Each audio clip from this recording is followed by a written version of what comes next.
Boa tarde, estamos iniciando mais uma edição dos Donos da Bola na nossa TV Bandeirantes, Canal 10 de Porto Alegre, levando para todo o estado do Rio Grande do Sul as melhores imagens do esporte. Estava com saudade dessa abertura, Baldasso, né? Sempre as melhores imagens do esporte, né? Que legal, cara. Obrigado. Olha aqui, ó. É claro que vamos falar muito de Copa do Brasil, vamos falar de Campeonato Brasileiro. O Papa ganhou a Libertadores da América, tem a sua participação, mas primeiro nós acionamos. Obrigado, Baldasso. Gonçalo Cine Lima, da Central Band do Esporte. Boa tarde, Gonçalo. Tudo bem, Ribeiro? Boa tarde a você, boa tarde a todos. O time do Papa, como você falou, ganhou pela primeira vez a Libertadores depois de 106 anos de história. O Palmeiras é a bola da vez para ter Ronaldinho e a punição a Luis Soares foi mantida e o atleta só deve jogar no mês de outubro. São Lourenço, campeão da Argentina, hein? Como está nivelado esse futebol? Começou cedo hoje. E da Libertadores. Eu tenho uma ideia. Começa de novo o programa. Conta 1, 2, 3 e começa de novo. 1, 2, o último 3. Não esquece do olho, o último 3. Não tá rolando. É verdade. Ô, Baldasso, eu vou te dar um desconto porque tu tá meio malzinho hoje. Tô doente. Aliás, amanhã eu não venho. Já vou avisar agora, vou estar doente. Tudo bem, Roberta? Tudo bem, Ribeiro? Boa tarde. Boa tarde. Melhor ainda com a gente, nossa dupla aqui e tal. E aí, quais são os canais de Dupla dinâmica. São 3. Podem participar com a gente através do nosso Twitter, @donosdabolaRS, ou acessem a nossa página no Facebook, ou também pelo nosso e-mail, donosdabolaRS@band.com.br. A gente está aqui esperando. E podem mandar recadinhos pro Ribeiro também, que ele gosta. Isso, elogios e críticas, você fica à vontade. Olha aqui, ó. O roteiro já estava pronto. A eliminação na Copa do Brasil era quase uma certeza. O Inter perdeu para o Ceará e vai disputar a Copa Sul-Americana. Desde o começo, o Inter parecia bagunçado, atrapalhado, ou seria desinteressado. O time que precisava marcar 2 gols para se classificar, sofreu um logo aos 9 minutos com Magno Alves. No segundo tempo, Bill ampliou. Nesse momento, o Inter teria que marcar 3 gols para passar de fase. Fez apenas um, com Valdívia. É que Magno Alves aumentou a vantagem do Ceará, que no placar agregado venceu por 5-2. Agora o Inter tem apenas o Campeonato Brasileiro pela frente? Errado. O regulamento prevê que os eliminados na terceira fase da Copa do Brasil entram na Copa Sul-Americana, competição vencida pelo Inter em 2008. Você acha que eu vou querer sair de uma Copa do Brasil, que faltam 8 jogos para chegar à final? Para ir para a Sul-Americana, ter que viajar muito mais? Não existe isso. Os colorados terão a chance do bicampeonato, mas o caminho até lá não é nada simples. Há 2 possibilidades de enfrentamento na fase nacional do torneio. Se o Santos for eliminado da Copa do Brasil pelo Londrina, será o adversário do Inter.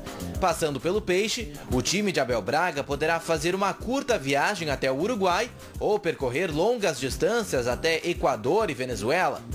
Nas fases seguintes, muitos times de tradição. O Inter pode enfrentar o Boca Juniors nas quartas de final. Na semi, o Estudiantes. E encontraria o River ou o São Paulo na grande final. Mas o Santos venceu o jogo de ida por 2-1 e decide em casa. Se der a lógica e o time de Robinho se classificar, o Inter enfrenta o Bahia. E com este chaveamento, a missão colorada é tão difícil quanto.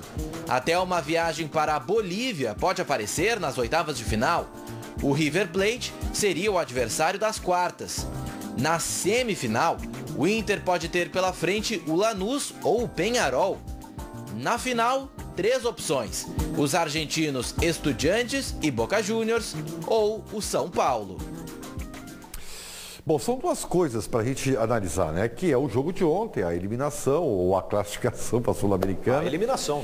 E o chaveamento. Mas antes, Daniel, presta atenção nesse recado que é muito importante, tá bom? Certamente. É o momento Sky. Imagine pagar por mês o valor mais ou menos de um ingresso para a Arena do Grêmio ou para o Beira-Rio e assistir a mais de 300 jogos no ano. Bom demais, não é mesmo? Então, preste atenção porque ainda vai ficar melhor. Hoje, a Sky estará concedendo 50% de desconto na adesão. Marcelo Gama, quanto o novo assinante irá pagar para ter a Sky instalada em casa? Boa tarde, senhor Ribeiro Neto. Boa tarde a você, meu amigo, minha amiga. Antes, Ribeiro, quero te falar o seguinte, olha só o que aconteceu ontem. Opa. Passada meia-noite, eu estou dormindo, toca o telefone. Opa. Adivinha quem era? Quem era? Abel.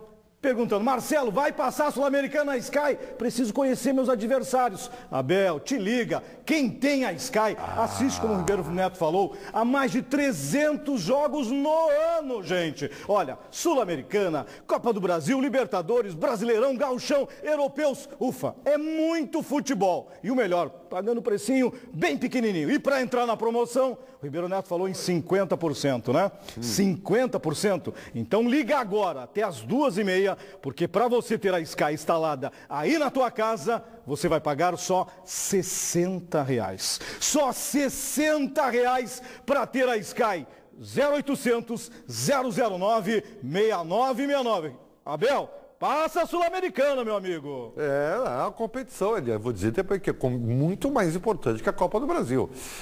Então não perca tempo e aproveite o desconto na adesão e instale a tua Sky. Ligue 0800 009 6969 e consulte esta condição feita para o cartão de crédito. Sacou? 0800 009 6969. Futebol é na Sky.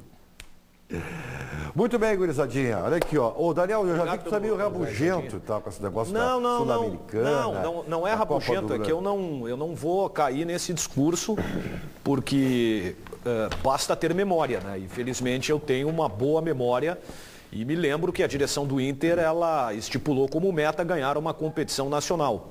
A não ser que a lei das probabilidades ou a matemática em si tenha mudado e eu não tomei conhecimento, você tem mais chances de ganhar uma competição nacional jogando 2 competições nacionais. E outra, o Internacional não escolheu a Sul-Americana.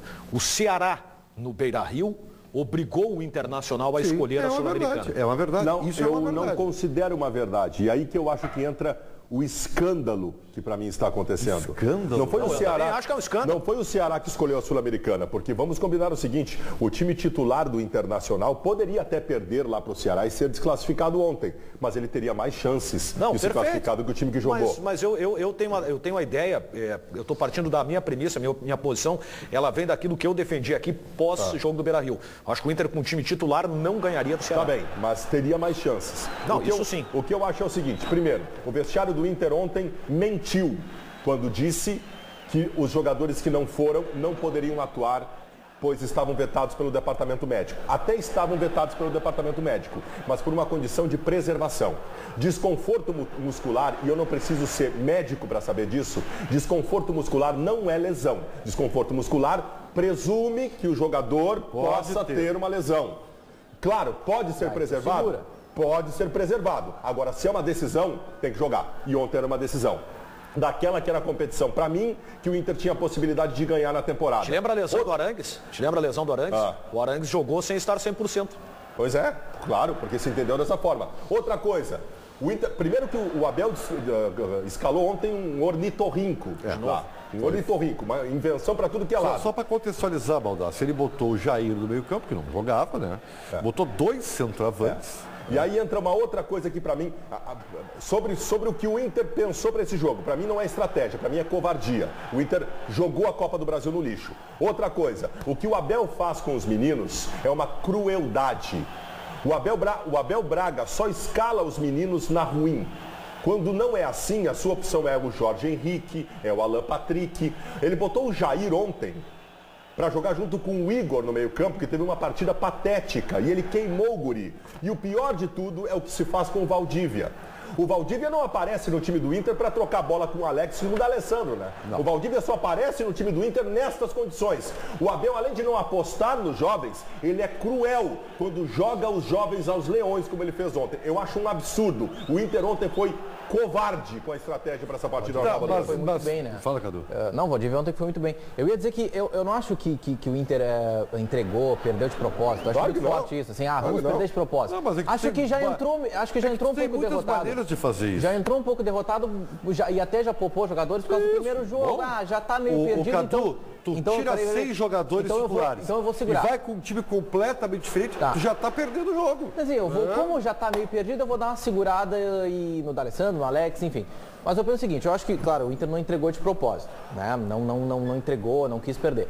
Mas com toda essa coisa de falar da Sul-Americana, que pode ser melhor, que vai ter um consolo para a Sul-Americana, acho que essa questão da Sul-Americana tirou o foco que o jogo teria se não houvesse a Sul-Americana. Isso faz mais uma coisa. E eu até excluo essa questão de poupar. Eu acho que mesmo que fosse esse time, independente da questão, não tendo Sul-Americana, fosse esse mesmo time. Acho que essa questão da Sul-Americana, de ter uma outra competição, um outro foco, ele tirou a concentração que o time talvez teria se tivesse só a Copa do Brasil. Não, a repercussão, ela me surpreendeu, tá? Ela me surpreendeu, porque o fato principal, ele foi pouco considerado. O fato principal é que o Inter foi eliminado da Copa do Brasil. Isso é grave. E pelo Ceará. Não, e tomou 3 gols. Já tinha tomado 2 em casa e tomou 3 fora. Claro. Então, olha, é que daqui a pouco é o seguinte, ó, o Internacional perdeu para o Ceará e vai jogar a Sul-Americana. Não, o Internacional ele perdeu para o Ceará e deu adeus à Copa do Brasil. Não, eu te entendo. E deixando claro que só vai a Sul-Americana porque o regulamento é estranho. Não, mas é que infelizmente, Daniel, infelizmente uma coisa no calendário brasileiro, claro, nessa circunstância, está linkada à outra. Tá bem, só que são as duas coisas. A outra que o Inter preferiu, só para lembrar as pessoas, primeiro, é uma competição mais difícil de ganhar, já era antes, e agora recebe, além do Inter, o São Paulo e vai receber ou o Fluminense ou o Santos. É uma competição 8 vezes mais difícil de se ganhar do que a Copa do Brasil. Depois nós vamos fazer o caldo de quem saiu porque ontem nós fizemos uma amostragem, né? Mas mudou isso, né? E outra coisa, o Paulo Pires já fez um levantamento sobre as projeções de jogos. O Inter vai se deparar na Sul-Americana com um jogo na quarta-feira na Venezuela para jogar no sábado no Campeonato Brasileiro. Na outra semana joga na Bolívia para jogar. Aí sabe Vamos que ver acontece? se valeu a pena. Aí tu pode comprometer a tua campanha no Brasileiro. Aí as pessoas defendem o que o Inter fez, inclusive colegas defendendo, dizendo o seguinte, eu vi hoje uma argumentação que passava o seguinte, mas se ganhar vai para a Copa Suruga. Mas pega a Copa Suruga e... Calma, vem cá, cara, tô de brincadeira comigo. A Recopa tudo bem, a Recopa tem Tudo bem, mas tem que ganhar. Eu não posso projetar a importância de estar numa competição pelo que ela vai me dar depois que eu ganhar. Eu quero saber o durante dela. Como é que mas vai ser. uma coisa que eu gostaria de Internacional vai cantar a música aquela, fui convidado por uma tal de Suruga. Que música é essa que eu não conheço? Famosos dos Assassinos. Olha aqui, ó. Pô, tu vive numa bolha, né, Ribeiro? Como é que tu não conhece essa música? Não conheço, cara. Eu sou rock and roll, olha aqui, em inglês. Olha aqui, ó. Deixa eu te perguntar uma coisa. Não são duas coisas diferentes? Vamos admitir o seguinte. Se o Inter estabeleceu a estratégia para perder, vamos colocar como uma possibilidade. Isso tá óbvio, né? Tá. Não, mas se tu estabelece a estratégia, tu não toma 3, né? O Inter tá convicto do que tá fazendo, né? Ok, nós mas só vamos poder julgar isso aí lá no final. Não. Né? Agora eu digo. É uma convicção burra. É um erro e é covardia. O que o Inter vai dizer para os torcedores que ele convocou para ir no Beira-Rio torcer nos Jogos da Copa do Brasil? Ele avisou esse torcedor que gastou R$100 para ir lá no estádio, olha, vai nesse jogo na Copa do Brasil que daqui 2 jogos nós vamos desistir dessa competição. Perfeito. Ele avisou o torcedor disso? Perfeito. Mas acontece que o Inter nunca vai admitir como Não, só que é o seguinte, só que quem tem essa estratégia, tem a estratégia antes. Tem a estratégia antes. Contra o Ceará, o Internacional jogou com o que tinha de melhor no Beira-Rio. A estratégia se ela aconteceu pela derrota em Porto Alegre. Bom, mas aí é mais covardia ainda. Ao mesmo tempo, ela cria até uma responsabilidade maior por tudo isso que o Baldasso falou, mas porque o provável adversário, considerando que o Santos, que venceu o jogo de ida por 2-1, não deve ser eliminado em casa pelo Londrina, na Vila, aí o Inter pega o Bahia. O Inter enfrentando o Bahia na fase nacional, pega o segundo jogo fora. Uma circunstância parecida com um adversário também no Nordeste, também uma longa viagem, também com uma diferença de temperatura. O Ceará é o líder da Série B, mas o Bahia está na Série A. Vamos dizer então que os dois times se equivalem. Você acabou de vencer o Bahia lá. Sim, tá, ok, venceu o Bahia lá, mas assim, é diferente a circunstância, não é um jogo assim, ó. se lascou para a Sul-Americana, já vai passar para outra fase. Tem um desafio parecido com aquele contrato com o Ceará. Nada indica isso. Tu tá dentro de uma Copa. Mas é isso que eu falei, Ibero.